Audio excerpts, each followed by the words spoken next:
So for us, I think it's our focus this year is going to be really big on how do we bring kind of third-party technology into the SpotX platform.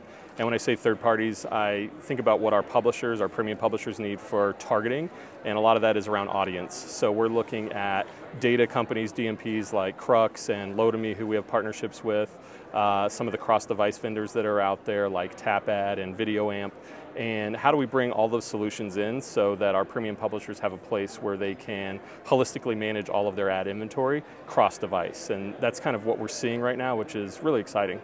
That's great. And what are the areas that need to be filled in that kind of concern you, that are sort of the missing links, if there are? Yeah. I mean, there's a lot, right? I think the industry is always evolving, and I think what we're seeing now is how do we find a unique measurement across all devices? And obviously you have some of the kind of usual suspects in ComScore and Nielsen out there trying to find solutions, and obviously publishers themselves have a lot of first-party data that they can bring to the table.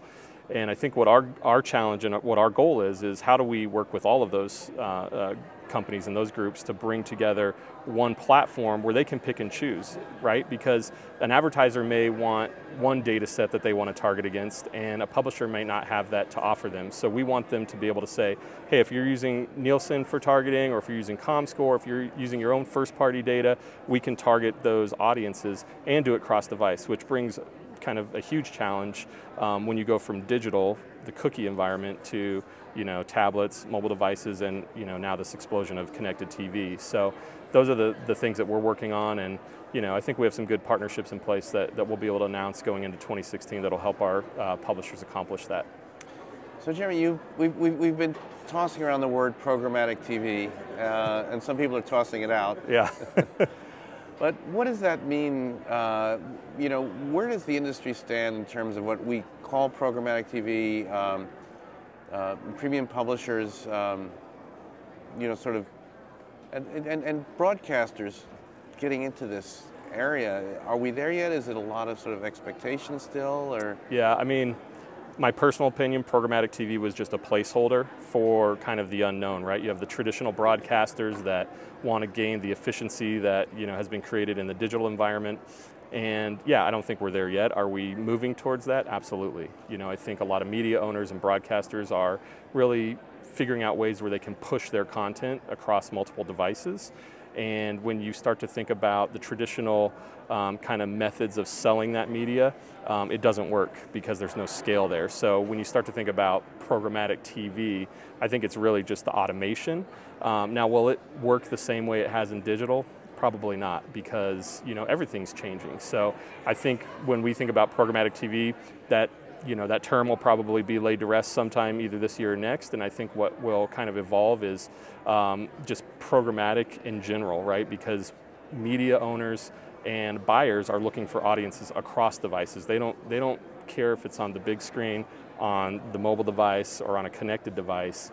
And it's really cool because now, as we're starting to see media owners push their content to these connected devices and to the mobile device, et cetera, and you can actually capture that user, you actually can package those audiences and give them to advertisers to target, which I think is going to be a huge benefit to the media owners. And a lot of people are talking about TV dying and that type of thing. I don't think it's dying at all. I think it's just an evolution of how people are going to consume content, and then we'll slowly see the evolution of how advertisers are reaching those consumers.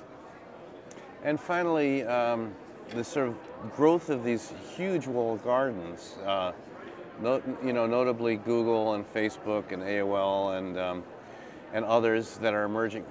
What are the challenges around interoperability, if there are? Yeah, I mean, I think it's huge. I think it's probably a little bit scary for some of the traditional broadcasters to feel that they're working inside of a black box. So I think they're a little timid about giving or putting all their eggs in one basket, so to speak. So some of those platforms have their own proprietary data that they're able to offer broadcasters and advertisers to transact on, but no one's really clear on what type of data that is and who's benefiting from that. So I think there are some issues there. Again, our goal is let's be an independent platform where we can bring in whatever data provider an advertiser or publisher might want to use, and let them transact on that, because ultimately, we really want to facilitate a deal between a buyer and a seller, and let's not dictate what data they're using. Let's not tell them, how the data should work. Let's let them pick and choose, strike the deals, and we're just the pipes and mechanism to make sure that everything works cohesively.